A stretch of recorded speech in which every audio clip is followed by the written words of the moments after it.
Hey guys, it's Nathan Masters from Brick System Brothers, and I've got an older mock to look at today.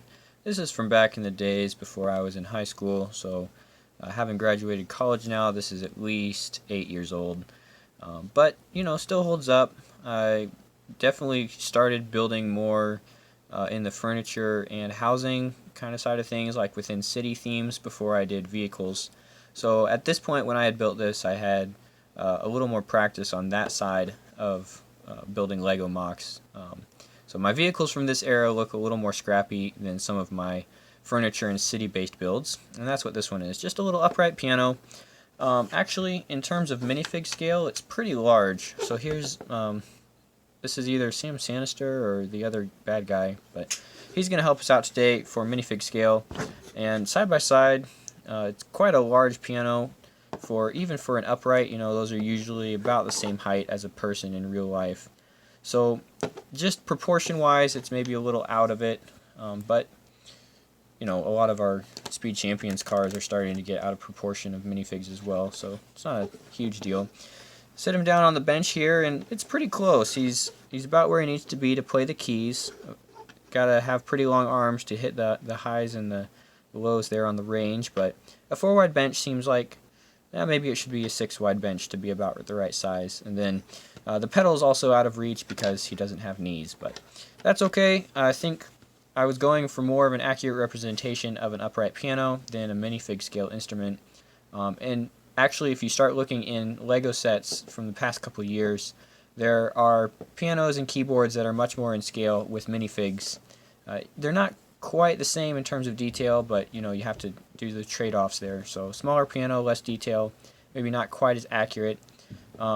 This would maybe be in a better scale for the slightly larger 4 Plus and 4 Juniors minifigs from back in the day, but I'm not going to dig those out of my collection to compare right now, maybe down the road.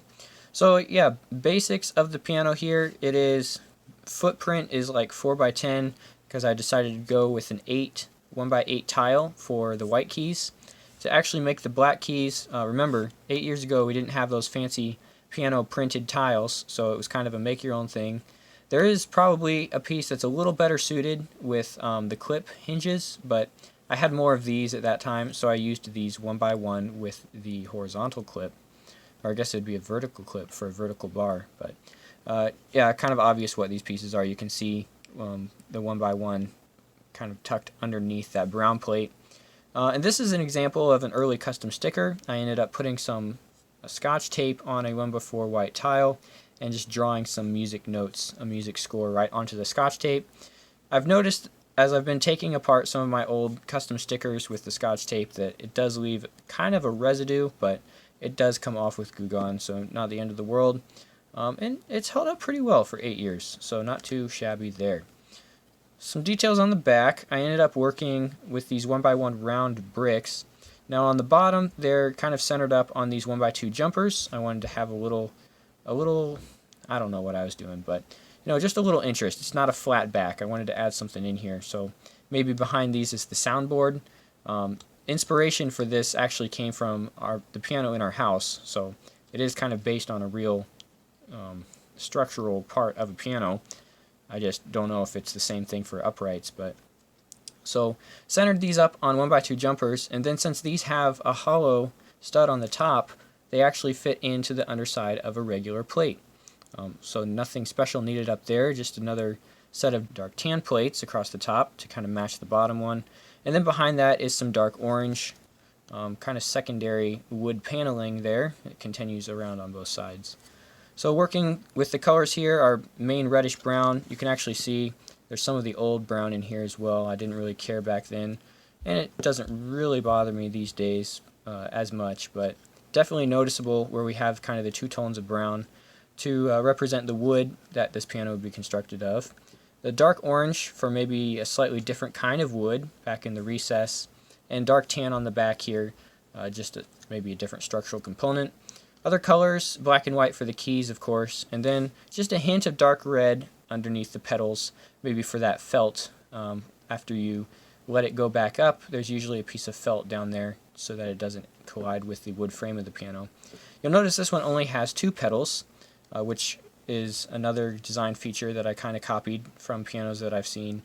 A lot of them have 3, but sometimes you'll just see the 2. One of these is for the sustain, so after you let go of the keys it will keep the note playing. And the one on the left here, in this case, for a 2-pedal piano, is going to be your dampener, and that just kind of places, there's a whole row of dampeners that come down and just tone down the sound of every key a little bit. So kind of familiar with piano construction, but I don't know all the terms. That's kind of what these 2 pedals would do in real life. Of course, in the Lego model, they're not really connected to anything. In fact, for a while, building a Lego piano that actually worked wasn't really realistic, but last year we had the Ideas piano, and turns out those pedals actually do connect. The keys will go down, and there's a fully constructed hammer mechanism inside the whole thing.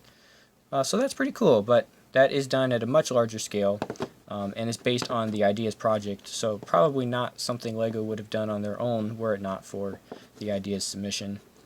Other than that, there's just some brown cheese slopes here to help with the shaping, and overall, I mean, it's been left assembled for most of my Lego building days, so that says something about my attachment to it, I suppose. I guess I haven't really needed the parts. Brown can be handy sometimes, but by the time I maybe needed some of these parts, I had enough in my collection to work with it. A little bit of additional shaping around the keyboard and the keys with these inverted slopes, and then the decision here to bring down a 1x1 round brick and match that height with a 1x1 stud on the back. So altogether, down at the base, it's actually a 3x10 footprint. Widens up to the 4 right here and then back to the 3. So to put a row of tiles around the top, I had to use the 2 and the 1 combination. There might actually be a 1x3 brown tile now, but back in 2011, 2012 when I built this thing, there wasn't. All I had was, the standard 1x1, 1x2, 1x4 brown tiles. And I was probably lucky to find those in my collection at that point. So here you go, a piano from the archives of Brick System Brothers. Like I said, it's been together for a lot longer than some of my other MOCs, so I figured it's probably worth doing a video about for our channel. If you guys are interested, I could do a video about how to actually build this. Just take it apart and put it back together step by step on camera. But if not, we don't really have to see the piano again. Just thought it was kind of cool and wanted to talk about it on our channel. So thanks for watching, guys, and we'll see you next time on Brick System Brothers.